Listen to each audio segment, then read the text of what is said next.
Mohammad in Jordan. You're live with Eric and V. Hello, Eric and V. How are you? Hello. Doing good. Well. What did you want to talk about today? Maybe you don't remember me. I remember you very well. You are like my close friends. Although we only spoke maybe 20 minutes or so. I think I do remember you, actually. Yeah? Yeah. I think we liked having a conversation last time, so I'm excited to get back into it. So what did you want to talk about? Eric invited me for a beer, and although I'm not allowed to have a beer, I will have a beer with you. Yay! All right. There is non-alcoholic beer. Okay. It's just bad tasting, fizzy. Anyway, go ahead. What did you want to talk about? We had a conversation, and I came with you with my idea that Islam is the correct religion. And my first reason was because it was out of the three religions, the Islam and the Christianity and the three heavenly religions, Judaism, the third one, it is the most recent one. What if we told you that none of them are? None of them were what? Well, what if I pointed to three poisons and said, but you should really drink the arsenic because it's the least poisonous of the poisons? You still wouldn't want to. I think that they're all wrong. And if you were to say that, like if you were to say Islam stands above Christianity and Judaism, cool. But I still think they're all wrong. So I think, yeah. Okay. So what? Even though it was the last one. So what? Right. Yeah. So what if we took Christianity and Judaism completely off the table and they don't exist? Why do you think Islam is true? Islam is true because I made research on Islam. There are many arguments. Let's take one argument. Okay. It could be seen from one perspective. Okay, one perspective. If we look at one perspective, let us see. I looked at all the studies, not all the studies, but many studies and many analyses, academic studies. Mm-hmm. For a long time. About what? And about the people who are practicing Muslims score much higher on mental health, on happiness, on they live longer, they have better relationships. Did you watch that video that Holy Kool-Aid put out specifically about how the relationship between Islam and the way it affects communities is the exact opposite of what you're saying? Who is Holy Kool-Aid? Holy Kool-Aid is my roommate. He's another YouTuber. He has a channel, if you go to Holy Kool-Aid, and he did 3 videos specifically about that claim. One for Christianity, one for Islam, and a general one. No, I disagree. And even if that was true. Yes, but I would like to know, yes, I would like to see that, and I would like to see the references, because absolutely. The references are all. He cites them all. Go for it. He cites them all. They are all peer-reviewed and from top universities. Take a look and tell me what you think. I'd love for you to watch that video. Yes. But let's. Cool. Now, let me ask you something. Let's say, what if we just granted that you were right? What if believing in Islam made you live longer and happier? Would that make it true?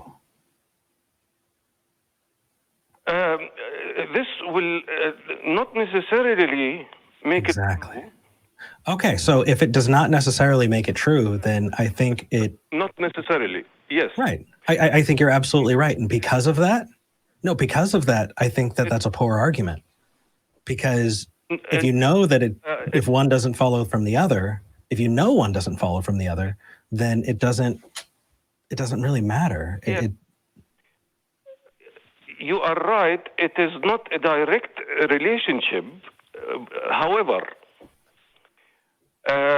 maybe I have a sneaking suspicion that V was going to say this is a circular argument, but I might nevertheless. Well, I did want to jump in, but I wasn't going to go the circular argument route, although that is one of my favorites. I'm joking. I'm joking. Let's say. Before we continue, Mohammad, I do want to ask for a clarification real quick so that I'm on the same page with you. Sure. You said that in these studies, Muslim individuals were happier, healthier, lived longer, had better mental health. That's a qualitative assumption. Where, as opposed to whom? I guess is my question. Who were they comparing Muslim people against? Was it other Christian? Was it Christians? Was it secular people? Who were they comparing to? The studies they were making, actually, these studies were made in the studies that I was looking at. They were made in Muslim societies, and they were comparing religiosity. So the more religious the people in these studies, the more they were healthier, the more they were okay. Studies. Okay, so real quick, I get where you're going with this. And actually, if you did watch last week, I don't know if you did, we had Dr. Daryl Ray on, and he did a lot of study into this. And he said something really interesting, which is that it's like a bell curve almost. Reverse bell curve, like a U, right? And so like at one end, you've got people who are super religious and who have that community and that structure and that purpose in life. And they generally score very happy, regardless of the religion they're a part of. And then people kind of go down in terms of their individual happiness and mental health and longevity and all of that, when they're kind of in this middle place of maybe being in church but not being very religious, or maybe not a believer at all but don't have a community or anything, and they're kind of at the bottom. And then it loops back up again on the other end, and people who are very sure about their secular lifestyle and like have communities built around things other than religion and are confident in their worldview go back up again. So it seems that the comparison here is the ability to structure your life around something that you believe versus your inability to do so. And so I'm more than willing to grant that people who are devout Muslims have happier lives on average than maybe less devout Muslims who are still in a community that maybe they don't feel as much a part of. But I would say that's more to do with the community as a whole, as opposed to how true the religion is. Does that make sense? I understand what you say. But we have a deep belief. That the Prophet Muhammad, he was the real prophet. Sure, I'm sure you do. That's why you're a Muslim. I'm glad we discovered that you're a Muslim. Yes. Okay, maybe. Okay. It doesn't make sense to you. No. I mean, so it's enough. We understand that you do. The question is, why should we?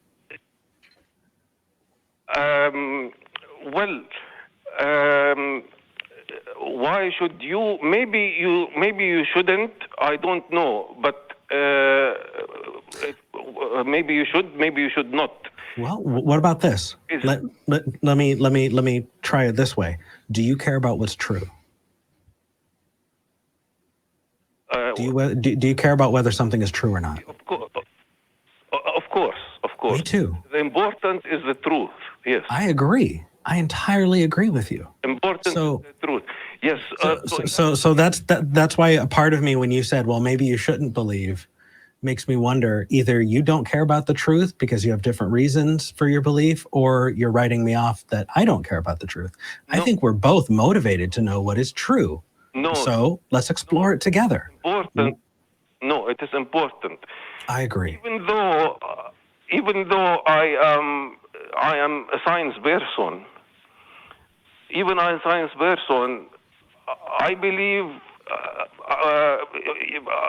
Sometimes I surprise myself, but I believe, for example, that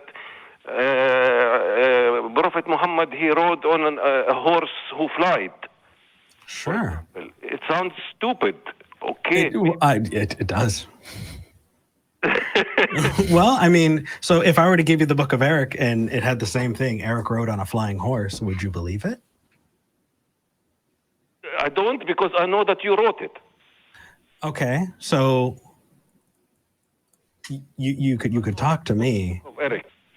right? So do you think I can only write lies? What if I write true things in there? What if I accurately described motions of the planets? What if I accurately described mathematics and physics? I will believe. Okay, and it also says I rode a flying horse. If you write that you ride a flying horse, no, because I know that you will not ride a flying horse. Okay, because you cannot perform miracle. Right, and here's the thing: is I really have a problem with a lot of different Muslim apologetics, because they'll point to things like, "Hey, here's math that's true." Hey, I could write true things in a book. That doesn't mean the entire book is true. You could reference places that actually exist and those things not, the miracle claims not be true. I wonder, why do you have a different standard for your holy book than for the Book of Eric? Because I know that you wrote the Book of Eric. It is obvious. Okay, who wrote,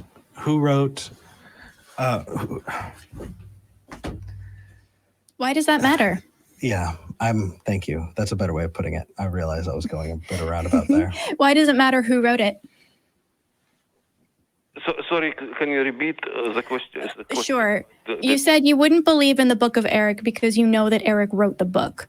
And from my perspective, being able to trace a book to its author and be able to talk to the author makes the book more credible, not less. So my question is, why does who wrote the book matter in terms of whether or not you believe the book to be true? Of course, it's important. It's important to know the credibility. To believe it, it has to be credible. Okay. Sure. How do you judge the credibility of an author? How do you assess the credibility? Yeah. So say someone wrote a book on genetics and they were like, I'm writing this science book on genetics. I have a PhD in English. Would you be convinced by that person's credentials that they know what they're talking about writing a science book on genetics? Okay. Now, me, I am a scientist. I'm an engineer. I have engineering degree, and I have psychology. I have also a master degree, and I have a second master degree I'm working on. So I have an understanding of how research is done, how peer reviews are done. So I have an idea. So, Yeah. For example, I don't know. So, for example, the theory of evolution. Okay, I did not study everything about it. I believe it. I believe that it is true. Sure. Okay? So I believe it is true. But did I study everything about it? Did I do experiments about it? Did I go and see all the fossils? No. No. Did you? You are very educated. I know. I know you are very well educated because I know how you speak. I have seen many of your talks. your shows. You didn't. I know that you did not study evolution in university, but I know that you believe evolution, and I know that you believe it because you understand academics. Right. And I know how to judge what kind of person is reliable when they're talking about a certain thing. And it sounds like you are too. It sounds like if I had a question about engineering or science in some areas, I would say, hey, you know what? Mohammad has multiple degrees on this. I'm going to go get Mohammad's opinion. Sure. So my question is going to wrap back around and say, it sounds like you're applying all of these kinds of really good research credibility assessments to people. Where is that with the person who wrote the Quran? How do you do that with the Quran? That is a good question. Sometimes I struggle with, because actually, if you go to the internet and you ask and use, let's say, Google, who wrote the Quran? I don't know if you tried it. I tried it so many times. All they say is.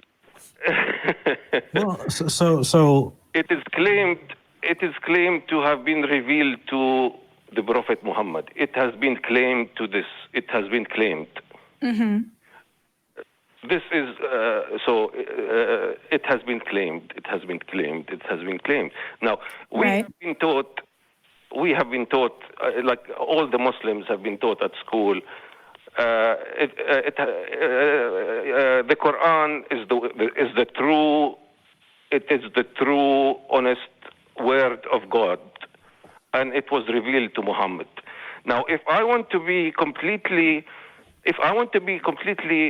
as you put it, a skeptic, a complete skeptic, scientific-minded about it, I can say, well, Muhammad could be a liar, and he could have made it up. Muhammad could have been hallucinating. Muhammad could have stolen the text from somebody else and claimed it to be himself, to be claimed that this is the word of God, and claimed that he claimed that he is the prophet. Right. I feel like we're burying the lead. Let's fast forward just a little bit. How did you decide? So for me, because my identity is a Muslim. So so because I am a Muslim, this is my decision, and I know you and Matt say faith is the excuse people give when they don't have a good reason or something to that effect or something. That works.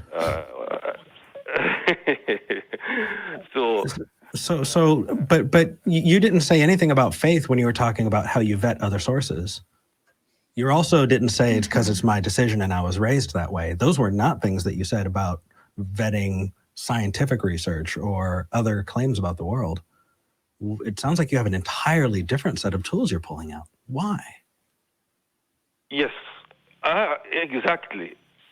Religion has a certain, it is a different, like you say in America, it is a different ball game. But you're talking to two atheists who think it's not. We think it's all the same ball game. We just think that religious people give themselves a special set of rules so that they don't have to be wrong. Well, I mean, you can, if you want to have something holy, you can give yourself. Yeah, I don't want to have something holy. I just want to know what's true, man. Yes, but you can have something holy and no thanks. Having a holy aspect to your life, it gives a new dimension. I don't care. I just want to know if it's true. I see. You're giving me again, like exactly like you did right at the beginning of this call when you said that, people who are devoutly Muslim are happier and healthier. But when I asked you if that matters, you said, well, it really doesn't. Yes. It really doesn't. Like, even if we granted that was true and we had a 5-hour-long conversation about it, I think you would agree with me that doesn't matter. In 15-second caveat, in positive psychology, religion plays a part. So people who have a tendency or have a tendency for religion, they encourage them to become religious in order to become happier. Unless you're gay. Unless you are gay, or lesbian, bisexual, transgender, if or maybe just a woman, or maybe a non-believer. I don't think it would work out well for them. Sexuality.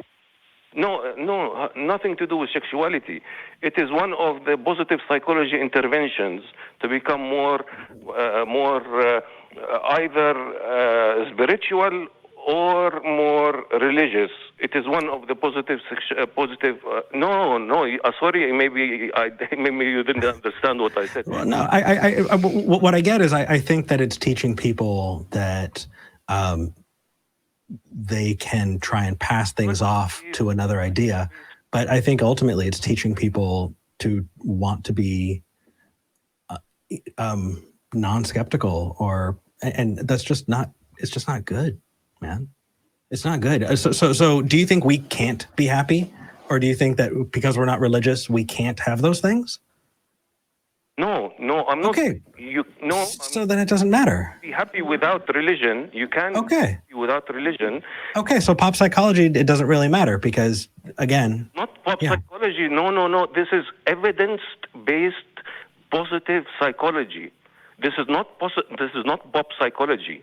This is a new science of psychology. This is positive psychology. This is the new science of. This is the new science of happiness and thriving. My friend, you have been lied to.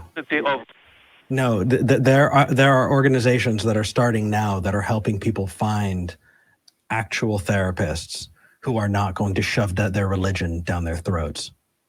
No, this is not shoving religion. No, I'm telling you, I live in a society where trying to find a therapist who's not going to try and preach to you, proselytize to you, or pray away your problems is so difficult that there are organizations here in the United States that have been created so people can find a secular solution. You do not have the new psychology, my friend. You have the old one. No. Sorry, you misunderstand what I'm saying. I'm talking about positive psychology. It is from the University of Pennsylvania. It is positive psychology. I'll look into it.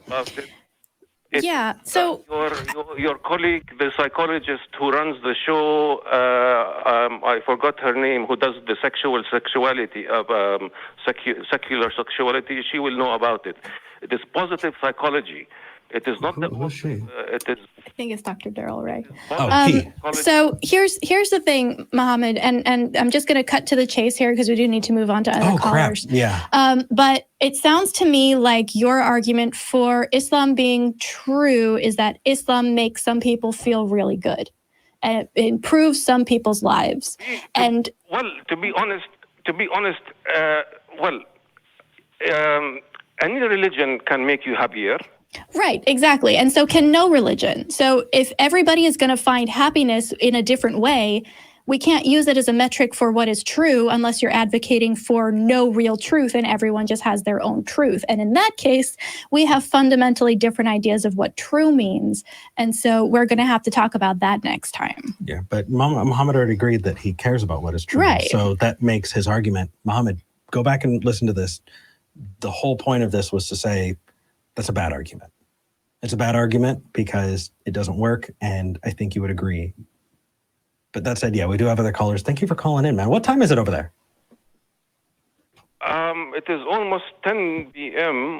Okay, not that bad. I think 10 p.m. Mohammad, take it easy, man. Have a good night. Thank you. Thank you very much. I could talk to him for a while. We've got good callers. What I like is that we've been having consistent callers who have consistently been actively listening and engaging. And coming back with new topics and referencing where we left off. I love it. I love it. Me I think too. before we go to somebody else, we should thank the patrons because we are almost at time. Oh, crap. We have so many more callers and religious callers that I want to talk to. Okay. Now, I just refreshed. Let's check those pledges.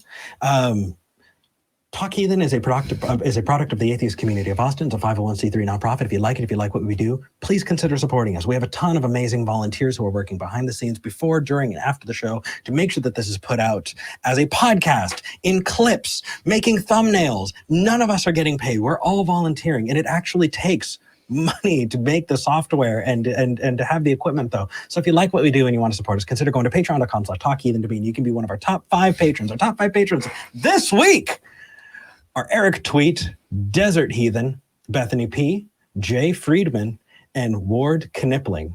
And I know you just like saying the name. just like Dingleberry Jackson. Who's at number 6. Yeah. Even if you're not one of our top 5 patrons, every little bit helps. So thank you. Thank you so much. Honestly, this Eric Tweet person is, you need to start tweeting, man. Like this is they have their entire agenda in their name. Yeah. Oh, wait.